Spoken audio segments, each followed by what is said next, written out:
Hello बच्चों, आइए प्रश्न को देखते हैं। tan 55 डिग्री बटा में cot 35 degree plus cot 1 degree गुणा में कोट 2 डिग्री गुणा में कोट 3 डिग्री और इस तरह से आगे तक चल रहा है कोट 90 डिग्री तक। इसका हमें मान बताना है पूरी श्रेणी का और 4 विकल्प दे रखे हैं। चारों विकल्पों में जो सही विकल्प होने वाला है उसका चयन करना है। प्रश्न को हल करने से पहले इसकी मुख्य अवधारणा के बारे में चर्चा कर लेते हैं।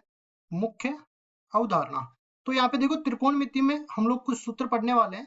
सबसे पहला सूत्र अपने पास ये आ जाता है, tan 90 डिग्री माइनस में थीटा जो होता है वो बराबर होता है किसके, कोट थीटा के। या फिर इसी को इस रूप में भी मैं लिख सकता हूँ, कोट 90 डिग्री माइनस में थीटा, ये अपने पास tan थीटा के बराबर हो जाता है। ठीक है, और एक मान और याद रखो कि कोट 90 डिग्री जो है ये बेसिकली अपने पास कोस 90 डिग्री बटा में साइन 90 डिग्री के बराबर आता है।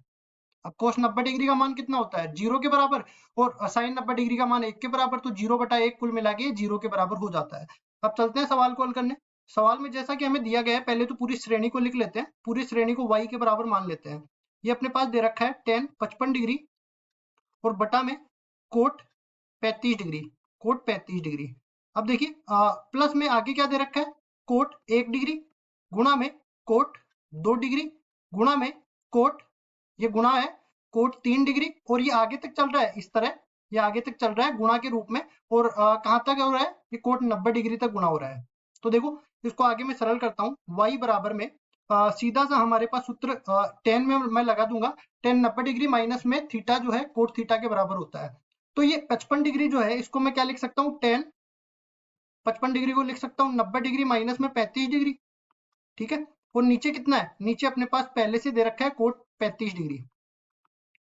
अब देखिए प्लस में यहाँ पे सारे जो है पद गुणा हो रहे हैं, लेकिन हमको ये पता है कि कोट 90 डिग्री का मान 0 होता है, तो 0 के गुणा में कुछ भी आए वो 0 के बराबर हो जाता है। मतलब कि कोट 90 डिग्री का मान 0 होता है, तो इस पूरी श्रेणी का जो मान है ये 0 के बराबर आ जाएगा। तो ये पूरा मान तो 0 के बराबर हो जाएगा। बाकी बचा ये, इसको भी सरल कर लेते हैं। तो देखो मैंने बताया था tan 90 डिग्री माइनस थीटा जो है कोट थीटा के बराबर होता है, तो ऊपर वाला अपने पास कोट 35 डिग्री के बराबर हो गया, और नीचे पहले ही कोट 35 डिग्री दे रखा है। तो और बाकी बाकी सारा पद तो 0 के बराबर हो ही गया, तो केवल y का मान केवल इतना सा बचा, ये दोनों आपस में कट के 1 के बराबर आ जाते हैं। तो मतलब पूरी श्रेणी जो दे रखी थी अपने पास, इस पूरी श्रेणी का मान 1 के बराबर आ गया। अब देख लेते हैं एक कौन से विकल्प में, सी विकल्प में। तो सी विकल्प बिल्कुल सही उत्तर हो जाएगा। आशा करता हूँ ये सवाल आपको समझ में आया होगा। धन्यवाद।